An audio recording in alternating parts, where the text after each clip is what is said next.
धोने वाली बहू। शादी के पहले से ही विभा को कपड़े धोने का बड़ा शौक था। कभी नल के नीचे तो कभी तालाब के पास। अरे मेरी नीली वाली लुंगी नहीं दिख रही है। विभा की अम्मा, कहाँ रखी है लुंगी? अरे वो तो विभा ने परसों ही धोकर रखी थी आपकी अलमारी में, देखो वहीं होगी। वो ना मैंने आज धो दी, मुझे लगा कि गंदी हो गई होगी। अरे कैसे गंदी हो गई थी? उसे तो मैंने पहना भी नहीं। हे भगवान, इस लड़की के कपड़े धोने की आदत से परेशान हो गया हूँ मैं। जितना तो घर में राशन नहीं आता, उससे कहीं ज्यादा डिटर्जेंट पाउडर का खर्चा है। इसकी शादी करवा दो, शादी। जाए अपने घर में ही करे काम, फिर चाहे घर के कपड़े धोने हो या पूरे गांव के। हाँ ठीक बोल रही हो, देखता हूँ मैं कोई लड़का। वो दिन भी आ जाता है जब विभा को देखने लड़के वाले आ जाते हैं। लड़की मुझे अच्छी लगी। होने वाली सास कहती है, बेटी अगर कुछ पूछना है तो पूछ लो। वैसे तो हमारी लड़की बहुत ही शर्मीली है, जो बोल दो वो मान लेती है, इसे क्या पूछना होगा। अरे कैसी बात कर रही हो माँ, मुझे इन लोगों के घर रहना है, सवाल तो कई है। हाँ हाँ बेटा, पूछ लो ना, क्या पूछना है। आप लोगों के घर कपड़े कौन धोता है? सास का मुंह बन जाता है। देखो, अगर तुम ये कहना चाहती हो कि तुम्हें कपड़े धोने नहीं आते तो सुन लो, कपड़े मैं ही धोती हूँ, लेकिन तुम्हारे आ जाने के बाद मैं रुमाल तक नहीं धोऊंगी। अरे चुप रहना भाग्यवान, बहू बेचारी घर आई नहीं, उसे डराना शुरू कर दिया। वो क्या है ना बिटिया, अभी तक तो ये कल्लू की माँ ही धोती थी, लेकिन अब तुम्हारे पापा तो दहेज में वॉशिंग मशीन देंगे ही। तभी विभा की माँ बोल पड़ती है, सवाल भी पूछा तो क्या। वैसे भाई साहब, मशीन की तो फिर भी कपड़े धोने की कैपेसिटी होती है। मतलब जो बिटिया दे रहे हैं ना विभा, इसे कपड़े धोने का बहुत शौक है। ये आप लोगों के क्या, आस पड़ोस गांव मोहल्ले सबके कपड़े धो दे और उफ तक ना करे। बाहर देखा नहीं आपने कितने कपड़े सूख रहे हैं? सब हमारी बिटिया ने ही तो धोए हैं। बस भी करो ना माँ, शर्म आ रही इतनी तारीफ सुनकर। और तो और एक दाग निकाल कर दिखाओ तो मान जाओ। हाँ अच्छा, माफ करना बेटा, मैंने गलत समझा। हमें तो रिश्ता बहुत पसंद है। और ऐसे जुड़ जाता है रिश्ता कपड़े धोने का शौक रखने वाली विभा का। उसकी शादी हो जाती है कोयला फैक्ट्री में काम करने वाले कल्लू के साथ। शादी के बाद अचानक विभा चिल्लाती हुई सास के पास आती है। सासू माँ, अरे सासू माँ कहाँ है आप? ये तो धोखा है, धोखा दिया आप लोगों ने मुझे। इसे ससुर के चक्कर के बारे में पता चल गया। अरे तो उसमें तुझे क्यों धोखा मिला है? अरे नल में पानी नहीं आता, कपड़े कैसे कब धुलेंगे? अच्छा, तू पानी नहीं आ रहा उसकी बात कर रही है। तो आपने क्या सोचा? कुछ नहीं।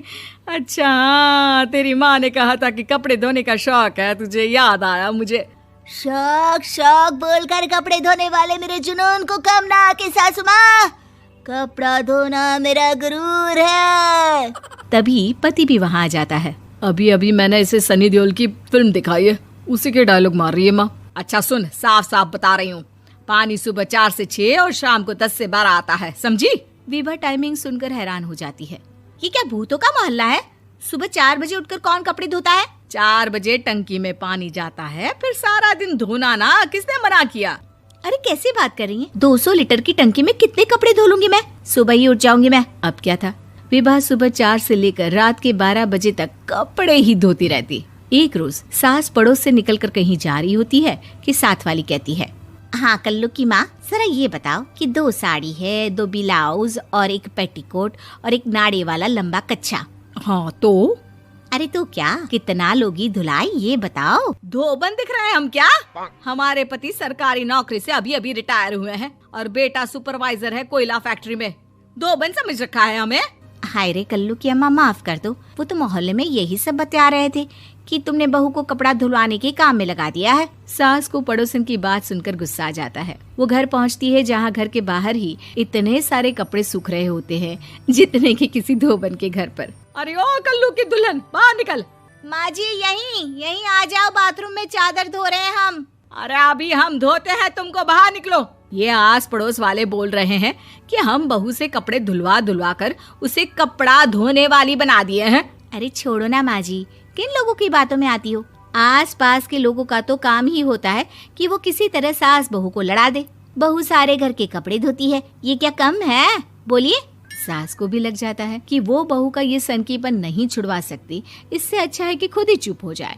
एक रोज सास और बहू मंदिर जाते हैं, जहाँ सास की साड़ी वहाँ खड़ी भीख मांगने वाली से मिलती है। माँ जी क्या बात है, आपकी साड़ी उस भिखारन से कितनी मिल रही है ना? हाँ हाँ देखो तो, दोनों की साड़ी मिल रही है। क्या बात है कल्लू की अम्मा, तुम खुद को तो अफसर की बीवी बताती हो और ऐसी सिंपल सी प्लेन साड़ी पहनकर घूमती हो।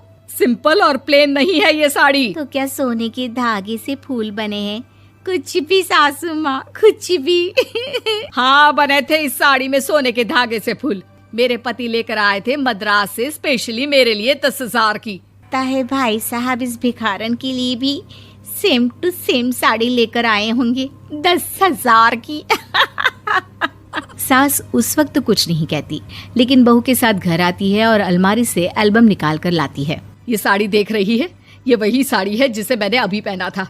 इस साड़ी में ये जो चमकदार फूल दिख रहे हैं ना, ये सोने के धागों से काटे गए हैं। लेकिन तू लोकल वॉशिंग मशीन ब्रश से घिस घिस कर सारे फूलों को निकाल कर साड़ी प्लेन कर दी।